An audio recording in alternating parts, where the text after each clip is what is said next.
আসসালামু আলাইকুম রহমতুল্লাহ। আর বাড়ি চন্দনাইশ থানার পূর্ব পাশে 2 নম্বর মীর বাড়ি।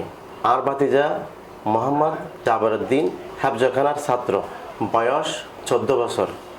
আর ভাতিজা গত 25শে জানুয়ারি রোজ শনিবার বিকেলবেলা মাদ্রাসা যাওয়ার পথে দীর্ঘ 9 দিন নিখোঁজ।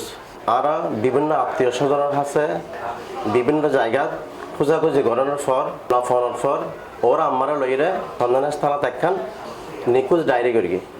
ওর গায়ের রং শ্যামলা, বয়স 14 বছর, মানসিক কোনো সমস্যা নাই। ওর পরনত আছে যদি কালো রঙের পাঞ্জাবি। ও হেফজখানার ছাত্র। ওর মাদ্রাসার ঠিকানা হল পল্লী বিদ্যুৎ অফিসের সামনে, পটিয়া দারুল আমান হেফজখানা। কোনো হৃদয়বান ব্যক্তি যদি ওর সন্ধান পাইতে হন তাহলে নিচে দেওয়া নম্বরত যোগাযোগ করিবেন।